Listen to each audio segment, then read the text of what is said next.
spot on situation, task, action, result. So starting with situation, task, you really want to describe the situation that you face in the context of it. So where did this happen? When did it happen? Why is it important? Why is it important? So one of the things, the way that I normally break it down to my candidates is like, give us example specific situations that you personally dealt with. Talk about all the tasks that were involved and like really what was so difficult about those tasks. Were there like time constraints, limited resources, crazy client situations, something that had never been done before? Like what's going on? Like make me care about this. Another way to kind of think about it is, I think about it in terms of basketball. Like there's a difference, and really any sport, but there's a difference between scoring a point, scoring a game-winning point, and scoring a championship game-winning point. So as you're kind of thinking about those situations and tasks, you want to lean more so on championship game-winning points as opposed to just any old point. So think about it from that perspective, and that kind of give you a little bit more insight. So is this story enough for me to care, or is this just a run-of-the-mill story? Like this is just business as usual, nothing special about it, and that's not what you want.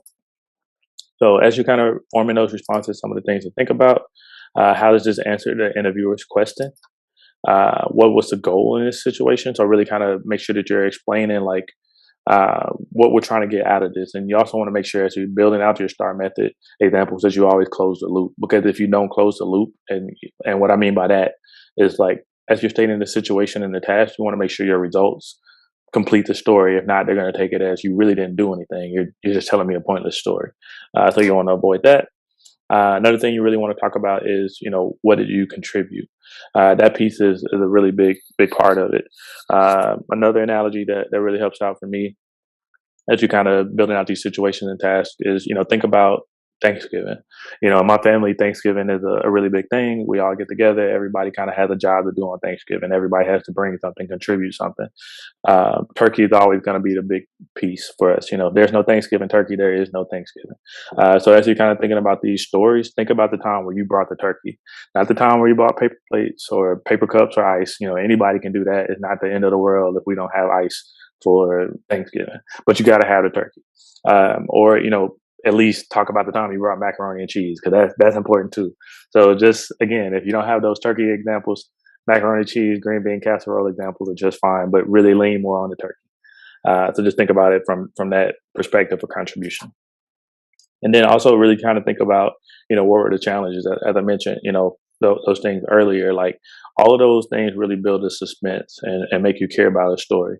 The challenges are really what make a story great. Like you think about fairy tales, for example, like Rapunzel, the story wouldn't be great if, hey, I saw this girl in the castle, I got her out of the castle, versus like, hey, I saw this girl in the castle, it was 20 stories high, surrounded by a moat and a dragon. I had to go across this moat, had to slay the dragon, I had to climb up this girl's hair to get her out of the castle. That's a more compelling story than the first one. So kind of think about it from that perspective. Like you have more reason to care, and it puts you in a better light.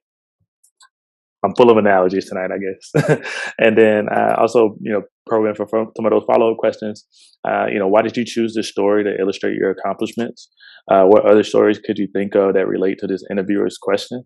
Those are going to be some really big ones in that one. So just making sure that we're listening with intent to really kind of pinpoint like what the interviewer is asking. So that way we can take that, what they're asking, tie it back to like one of the core values and kind of work through it that way.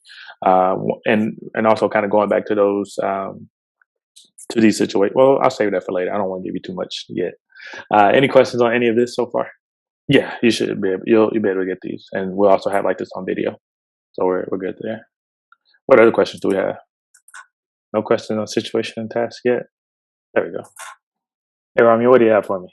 So I was wondering, do all of these examples like have to be like the work or directly like project related? Like, oh, like I'm a part of like a women in tech an organization, and I've like Mhm. done stuff for that. Can I pull examples from there, or should they just be strictly like work focused?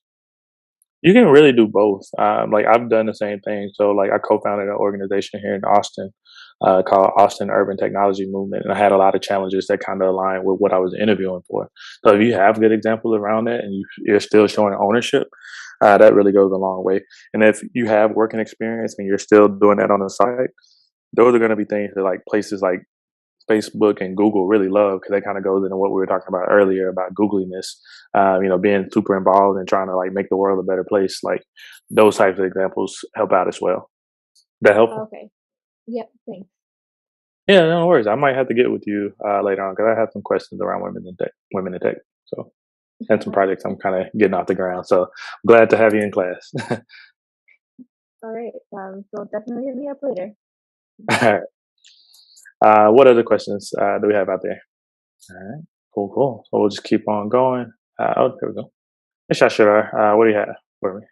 In the four, Yep. right? I mean, what percentage of time should I use to describe the situation? Like, should it be mostly on the majority of the time should be on the task or the result? Or you have some thoughts on that because I kind of get stuck setting the context. As Hmm. I think I take way too long to describe the situation, and then I Yeah. lose interest from the interviewers. Yeah. Any, No. Yeah, I would say it helps to kind of like break everything down into bullet points.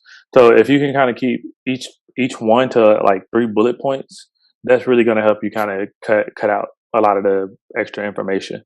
Now, as you're kind of going through, and again, a lot of times you're going to have more than like just 3 bullet points, and it's still good to like list those bullet points out because those could help you set up and prepare for some of those follow up probing questions that could come out of it. But it really helps if you can like narrow it down to 3 bullet points. That'll help you stay at that 2 to 2.5 minute mark as opposed to spending like 5 minutes, talking about this whole experience. So around three bullet points, kind of talking about the situation. Three, kind of talking about the task, like what was all involved, all the good stuff. Three, kind of focused on the actions that you personally took and what you based those actions on. And then three, kind of going into like the results. And a lot of times, like people don't think about having 3 bullet points around the result. They just try to go for one. But there are other parts of the result that we care about, and we're going to talk about that a little bit later. Was that helpful? Oh yeah, thanks. Yeah. Yeah, yeah. No worries. Happy to help. And then I see Maggie has a question. Do you mention that on a resume as well in terms of like men and women in tech group? I definitely would say yes. And here's why. It's one of those things where it shows that you're involved in outside things and people who are like involved in like outside groups instead of just doing a day-to-day job. It shows that they have like a passion and a natural interest in things. And it also kind of brings like a person of resource and additional resource and value to the company. So kind of how I was telling Rami, like, hey, well, I'm trying to do some stuff with a women in tech group right now in my current role. Like I'm head of diversity for my company and trying to build things out. So like when you have people that are engineers that are already involved in these things, like it makes the connections a lot easier. You're able to grow in different communities, and that's important in terms of being able to service the communities that we serve. Like we want to make sure that we represent those communities that we serve. But it also goes a long way, and it's also a good indicator too. Like a lot of times, like through a resume, you really can't tell if someone comes from a diverse background or how they even feel about diversity. And diversity is a high button topic for us right now. So if you're like able to like kind of identify in a way like that, that's really like a boost nowadays, in my opinion. Like a lot of folks are really trying to get more diversity in technology, and now it's more important than ever to really move a lot of those barriers for people that come from underrepresented groups. So definitely highlight any types of activities that you're in that relate to the day-to-day work. So like whether it's women in tech, veterans in tech, whatever the case may be, those things are going to help kind of push you over. So, and then I see another question: what percentage of time should we spend on the four? I think oh, sorry, that was the one you just answered. I saw it in the chat. So cool, cool. Lower your hand here. So I think now is a good time for a break. We're already at an hour. Not sure how that happened, but once we come back, we're gonna go a little bit more into the action piece. So I want to give everybody a quick 4 minute break. So we'll come back at 9:17 my time and pick up where we left off. So I'll see you all here shortly. Another minute for people to come back from the break. All right. So picking up where we left off before the break, hopefully everybody got a chance to stretch the legs, move around a little bit. So picking back up on action. So with actions, as I mentioned, what actions do you personally take? You really want to talk about, what you personally own, how you did it. Also talk about who else was involved, like just to kind of give us a little bit of context. Another thing that's really important in terms of like the action piece is it's really kind of talking about like your thought process behind your action. So as I mentioned earlier, it's not always going to be about the what, but sometimes it's more so the why behind it. So talk about like, you know, what went into the thought process. Did you base your action on previous experiences? Did you see something that other people didn't see? Did you have data points to support you? And also keeping in mind that like data points aren't always going to be like zeros and ones. Data points can simply just be like um, just kind of seeing like, okay, we have certain milestones that we missed on this project, or maybe we have we're starting to see like drop offs in certain areas. So just kind of having those things, just kind of like backing your actions up, really go a long way. Especially with like FAANG companies, they're very data driven, so they really want you to kind of use data as kind of like your guiding light as you're going through and building out your action. So just kind of keeping that in mind.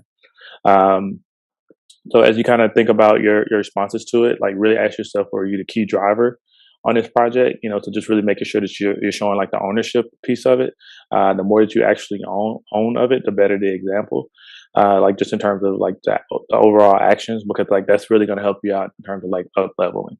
And that's again something that we want to make sure that people come in at the right level, because it is hard to go from L5 to L6 naturally. I've seen people be at L5 for like 3 years before going into L6. So we want to make sure we get this right the first time in terms of that level. And so really show the ownership and really talk about like what your biggest contribution was. So again, ask yourself, is this going to be a turkey situation, or is this going to be a paper plate or bag of ice type of situation? But really make sure, like as you're kind of talking about your actions, like you're putting yourself as a big contributor to it. Also think about like what unique values did you bring to the situation. A lot of times we don't really think about that perspective, but because we're all pretty much unique in our own ways. And I know it kind of sounds like an after school special, but it's very true. One of those things, like maybe you came from a let's say a fintech company, and you worked on a project that kind of focused more so on like payments, and now you're at Apple and you're kind of working on something similar. Well, because you worked on that, you might have insight that other people don't have. You can talk about things that worked in the past at that company, or things that didn't work in the past, and how that kind of translates into what you're trying to do now in this current company with this current project. But really just kind of think about those things. But we all kind of add value in a different way. So just really kind of think about that. Another thing too, what were some of the most significant obstacles that you faced and how you overcame them? So as we kind of talk about those tasks that we mentioned earlier, like the things that made the situation difficult, talk about the actions and how you overcame those tasks. So as I mentioned earlier with Rapunzel, when we talk about the moat and the dragon and the tower being tall, like those are our tasks. So I had to build a boat to cross the moat. I had to slay the dragon with my sword. Then I had to use her hair to climb to the top of the tower. We're basically overcoming the obstacles. So that's really what we're trying to do with these stories. So if you're talking about like, okay, there's a tight deadline on this, or this is a major client that we don't want to lose, because if we lose them, like that's pretty much half of the company's revenue. Things like that. Talk about how you manage those situations. And then from there, really just kind of be prepared for some of the follow-up questions that could come out of it. Again, like what did you specifically do as opposed to the whole team? So I get it, whenever we go through these interviews, it's easy for us to kind of talk about the team, but you really have to keep in mind, like they're not interviewing your team. Like they don't want to know about what the UX team at your current company did that you're on. Like they really want to know what you specifically did. Now we get it, you're doing it in a team environment, but we want to know what you specifically did, what you own to make it successful in the long run. And then also, like, how do you set the priorities? Like, what's important? How did you stack rank things? What's P0? What's P1? P2, P3, things like that.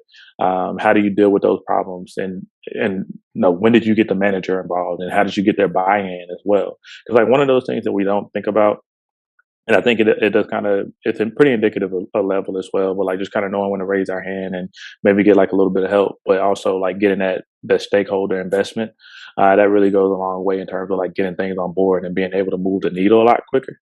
So that's something that they really look for as we kind of build out some of these examples. And then also think about what decisions did you push back on, and why did you push back on those decisions? So it could be something as simple as, okay, we want to take one methodology over another, But in hindsight, as I was viewing the situation, I chose to go with this methodology because it would yield a quicker result and it would be easier on the customers as opposed to the other way. So really kind of, again, talking about the importance of the why as opposed to the what, because whys go a lot further than what's. So just keep that in mind. And then also think about how did you influence the right outcome of everything. So as we're kind of talking about the each situation, task, action, result, like each area is really kind of focused on driving the right outcome. So with the actions, just kind of talk about how your ownership, your thought process, the work that you did got everybody on track. And as you're talking about the result, making sure there's like a correlation between your actions and the result. So really make sure you're bringing that home. Any questions on that piece? Pretty straightforward. Cool. All right. So results. So pretty much results are straightforward. Like how did you measure your success for this project? What results did you achieve on it? One of the things that really help out is like if you can kind of quantify it. Looks like we got a hand here. Sorry, I missed you there. Hey, but guess what do you have for me? So when we're developing this star method, do we think of only one particular project, or should we, kind of think multiple projects that we have done? Like, should we be ready with multiple examples or just one? So you're going to want to have multiple examples across the board. So really think about projects that are going to be relevant to the role that you're interviewing for. So again, it all starts back with like the job description and understanding the role and the duties, and not even just the job description, but really utilize your recruiter as well to kind of understand the role. Once you have like that understanding, like that's when you can start thinking about projects that are going to relate to this particular role and start building out those STAR method examples around those various projects. But you want to have multiple projects to be able to talk to and multiple situations to be able to talk through, because that's going to show that you have more exposure, you have more scope, you're doing more than just one thing. You're owning different things, different parts of the software development life cycle, things like that. Like it's going to put you on a higher pedestal than as opposed to the opposite side of it. So, okay, that helpful? Thank you. Yeah, no worries. Good question. Cool. So keeping things going. But yeah, being able to quantify your results really goes a long way. Again, as I mentioned, like unless you're coming from a FAANG company, going to another FAANG company, like a lot of it isn't going to translate as well. So you really want to try to put things in perspective through the quantity. Cost saving is always going to be an important one. So like if you're able to save money doing whatever it is you're doing, that's always going to be a big one. I don't know a company that doesn't want to save money. That's just unheard of. Also, by quantifying it also helps us understand like the volume, size, and scale. So we can kind of be able to prepare ourselves to like scale up. So as I mentioned, like scalability is one of those things that a lot of people struggle with. So let's say you're working on an app and it's geared towards like a team or so, or maybe a company of 100 people. And now you're trying to take this same thing that works for 100 people and take it to, let's say, 100,000 people. Like, how would you scale it up? What type of problems would come out of that? So just kind of thinking about it from that perspective. And it also kind of gives a little bit more gravity to your impact, because like the bigger the impact that you have, like in terms of the results, the better the example. And that's really what you want to think about as you're kind of building it out. So things such as like percentage change, like year over year improvements, things of that nature, those things go a long way. Same thing goes with like implementation time. Like if you're able to cut down on the time that it takes to get a product going or a project off the ground, those things go a long way because it has the overall impact on the bottom line. Also being able to think about like the impact on the customers, your team, and also quality improvements. All of those things really go a long way as we kind of build out our results. Another thing to really think about too with these results as you're kind of going through and piecing it all together. One of the things that I've always kind of liked whenever people talk about their examples is just kind of talking about the reach, or maybe they have an example where it basically became like a standard of operation. So like if you have something that became an SOP or like just adopted by the company as a whole, or your team as a whole, those are like really strong examples because you're kind of changing the culture in that sense. So that goes hand in hand with what we talk about around like the level. So as I mentioned, good segue into that. So as far as like for people that are entry level, and again, entry level is going to be 0 to 3 years of experience. Like if you're having an impact on your team or on your project, that's going to be like a good L4 type of response. For L5 people, which again is going to be more experienced engineer, that's going to be that 3+ years of experience. Like you're going to have more of a cross-functional impact. So not just having an impact on your team, but having an impact on like the other teams that you work closely with or in proximity with. And then, of course, for more managers, senior leadership, and I would even say like for L6s, it's going to be more like an organizational level. And what I mean by that, for L6 on an organizational level, like let's say if you're a software engineer and you fall under the infrastructure umbrella, and like the engineering is broken up into multiple umbrellas. So you have like infrastructure, you have platform, you have UI UX. But let's say what you're doing, and you're trying to present an L6 example, like what you're doing needs to have like an impact on like the infrastructure. It needs to have an impact on the UX, whatever umbrella you fall under. Like if you're having an impact at that level, that's a strong example for an L6. And that's honestly like God honest truth, like the deal breakers between like an L6 and L5 was the impact that someone had. So just keep that in mind, like as we're kind of going through it. And also when you're forming your responses, some of the things you really want to think about, why did you choose to focus on these particular results? Like what was so important about these results? What did they say about you? What did they say about the customer? Like just being mindful of the picture that you're painting here. Also think about what other results were important. So like as we're kind of building things out, are we taking a hit on quality? Are we taking a hit on speed? What things are important to make this a successful example? And that also kind of goes into like the trade-offs as well. Whenever you cut a corner, like sometimes something has to take a hit. The quality take a hit, does the cost take a hit? Are you having to pay more to move quicker, or is it taking a little bit longer to get things done? And just really kind of talk about what's at hand. Whatever you do with that, you just want to make sure that, it's one of those things that doesn't hurt the customer, because you don't want to give an example that basically sounds like a good example in one area, but raises a red flag in another area. And that typically happens a lot. So it's always important to go through and like spot check your STAR method example and see if you're raising any red flags into any other leadership principle or core value that's important to that company. And then, of course, just being prepared for some of those follow-up questions. What were some of the lessons learned? That's always going to be a big one. Even especially like in like failure situations, like if they tell you about a time where something didn't work out, you really want to talk about, even though it didn't work, this is the lesson that I learned, and it helped me be successful in my next project that was something similar. Also, another thing to really think about is, what could you have done differently? And, how would you improve this process or result today? So one of the things that's really important for a lot of the FAANG companies is like looking for people who are very like critical of themselves. Like they're always trying to look to be better. Again, I'm a big basketball person. My favorite basketball player of all time, Kobe Bryant. And ironically, today is like the 2-year anniversary of his passing. But Kobe Bryant, in my opinion, is like my favorite basketball player, one of the greatest basketball players of all time. Multiple championships, MVP, scored 81 points in one game, which is ridiculous. But he's still the same person who would do all these things on the court, score 80 points, and then immediately after, like, watch the video, see what he could have done differently. Could he pass the ball more? Could he have shot better in this area? Could he done better on free throws? And he would practice that and make it to where, like, it was no longer an issue. So just kind of really thinking about it from that perspective. But that's really what a lot of these FAANG companies look for. They look for people that, even though they're great at what they do, they're always looking to improve, and they're always challenging themselves, not so much worried about the competition, but kind of sort of becoming their own competition. Even if you're better than everybody else in what you do, you're still pushing yourself to be better tomorrow than you are today. So that's really what they look at. And same thing with like improving those processes and results. Even though it was successful, like what else could be done? Like what else could you do differently? Another one, like, how do these results compare to the actual goal?